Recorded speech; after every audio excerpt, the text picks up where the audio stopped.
Good morning friends. मैं आपकी fitness coach doctor Suman Sharma आज आपके साथ शेयर करूंगी कि अगर आपको थकान लगती है, आपको मसल्स में स्पाज्म बार बार होता है, क्रैम्प्स होते हैं, मसल पेन होती है, तो उसके लिए कभी कभी हमें कैल्शियम की डेफिशिएंसी का भी आभास होना चाहिए। हमारा काम है आपको मसल स्ट्रेंथनिंग देना और आपको कैलकुलेटेड डाइट देना। कभी कभी ये सब प्रॉपर डाइट देने के बावजूद भी हमारे पास शिकायत रहती है कि मैं बार बार स्ट्रेंथ ट्रेनिंग करता हूँ, मुझे मसल स्पाज्म होते हैं, मसल पेन होती है, मैं इसे नहीं कर पाता। तो फ्रेंड्स, आज मैं ये डिस्कस करूँगी कि अगर आपको बार बार ऐसा होता है तो आप अपने डॉक्टर से ज़रूर मिलिए। डॉक्टर आपको क्या क्या एडवाइस कर सकता है। समटाइम ऐसी कंडीशन में आपका कैल्शियम कम हो सकता है। तो आज हम कैल्शियम के बारे में जानते हैं कि कौन से अगर लक्षण हमें नज़र आते हैं तो हमें अपने डॉक्टर से मिलना चाहिए और अपनी डाइट में इम्प्रूवमेंट करनी चाहिए। कैल्शियम एक बहुत इम्पॉर्टेंट मिनरल्स है जो कि हमारी बॉडी के लिए बहुत सारे काम करता है। बोन्स के लिए काम करना और दांतों के लिए काम करना हम सब लोग जानते हैं, परंतु इसके अलावा कैल्शियम जो है वो हमारे मसल्स के लिए, हमारी नर्व्स के लिए जो कि हमारी सारी बॉडी में चलती हैं, और हमारे ब्लड वेसल्स जो खून को लेके जाने वाली धमनियाँ लेके इधर से उधर जाती हैं, वो ब्लड वेसल्स के लिए बहुत ज़रूरी है। उनकी कंट्रैक्शन होना और रिलैक्सेशन होना, कैल्शियम उसमें रोल प्ले करता है। और उसके बावजूद बहुत सारे हार्मोन्स एंड एंजाइम बनाने में भी कैल्शियम का रोल है। अगर हमारी बॉडी में कैल्शियम कम होता है, क्या कारण हो सकते हैं? नंबर 1, हम अपनी डाइट में कैल्शियम नहीं लेते। मैं आपको कैल्शियम रिच फूड भी बताती हूँ। नंबर 2, अगर हमारी कोई ऐसी डिजीज़ है जिसे हम माल एब्जॉर्प्शन सिंड्रोम बोलते हैं, हमें कोई अपने स्टमक की डिजीज़ है या हमें इंटेस्टाइन की डिजीज़ है जिसमें हमें एब्जॉर्प्शन नहीं हो रही, तो वो आपको अपने डॉक्टर से मिलना पड़ता है। और नंबर 3 पे, अगर आपको लैक्टोज इंटॉलरेंस है जिसे हम फूड एलर्जीज बोलते हैं, जैसे ही हमने दूध लिया हमारे पेट फूलना शुरू हो जाएगा, पेट में दर्द शुरू हो जाएगी, इस तरह की एलर्जीज हो जाती हैं, तो उसमें हम दूध और दूध से बने हुए पदार्थ नहीं ले पाते। जहाँ हमारी बॉडी में कोई डिजीज़ है, जैसे किडनी डिजीज़ में होता है, या पेनक्रेटाइटिस है, या एल्कलोसिस है जिसमें हमारी बॉडी में एल्कलाइन ज़्यादा बन रहा है डिहाइड्रेशन के कारण, या प्रेगनेंसी है, या इन सब कारणों में कैल्शियम कम हो सकता है।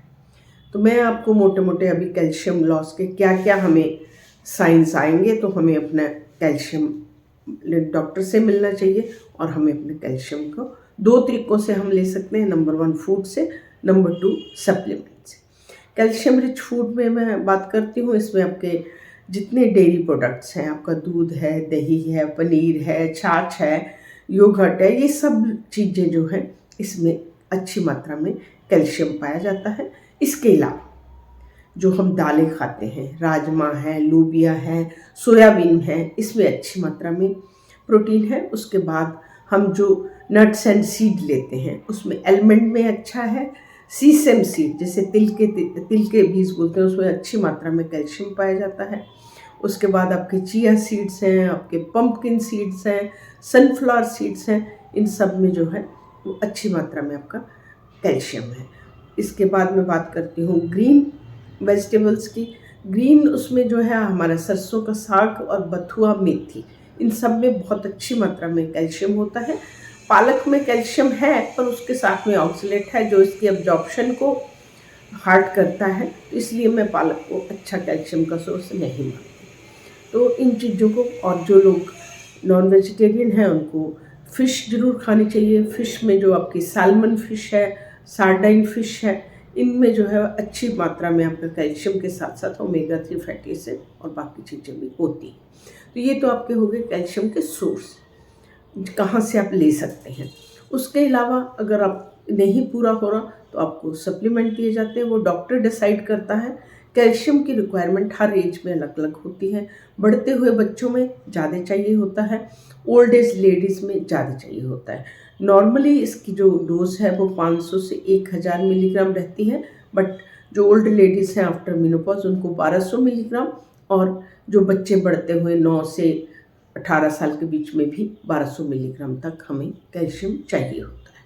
तो अगर आपका डाइट से पूरा नहीं होता और आपको ये सिम्टम आते हैं तो आप अपने डॉक्टर से मिलिए, मैं आपको सिम्टम का जिक्र करती हूँ।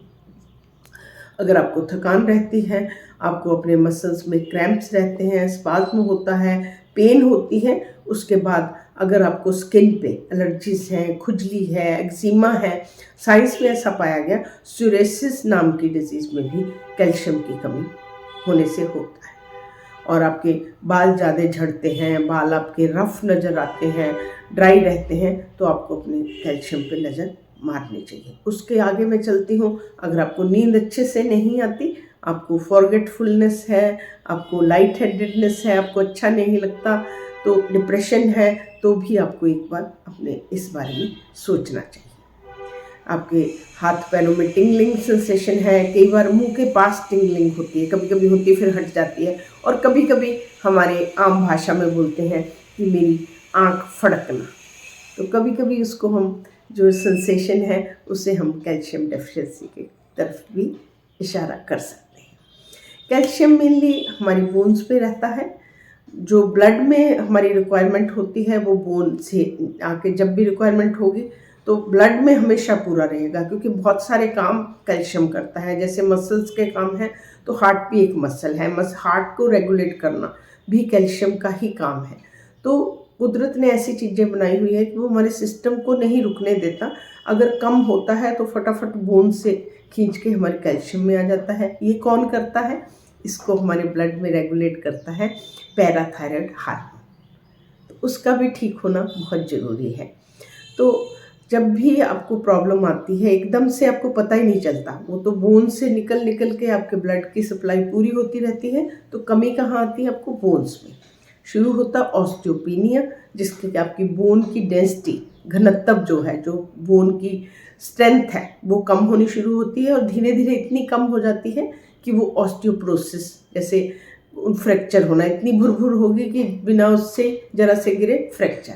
तो इसलिए आप देखते हैं ओल्ड एज लेडीज़ में जिनके पीरियड बंद हो जाते हैं, एस्ट्रोजन ख़त्म हो जाता है, उनको आप हमेशा देखते हैं कभी उनका कलाई का फ्रैक्चर होता है, कभी उनका कूल्हे का फ्रैक्चर होता है, बार बार होते हैं। हम उस कंडीशन में ना पहुँचे, हमें अपनी डाइट का बहुत ध्यान रखना चाहिए, और डाइट के साथ हम सप्लीमेंट अपने डॉक्टर से मिलके ज़रूर ऐड करें। तो इस तरीके से अगर आपको मसल्स में क्रैम्प्स हैं, आपको पेन है, आपको थकान है, तो आप एक बार इन कारणों के कारण ज़रूर देखें, अपनी डाइट की तरफ ध्यान दें और अपने डॉक्टर से मिलें।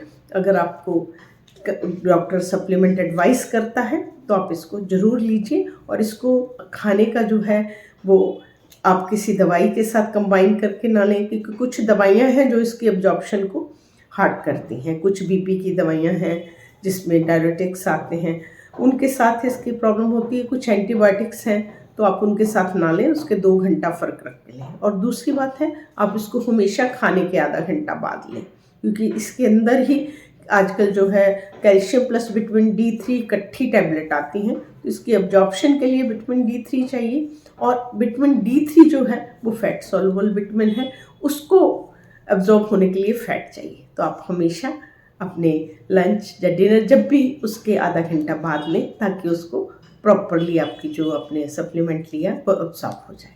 तो इसी के साथ फ्रेंड्स मैं आपसे विदा लेती हूँ।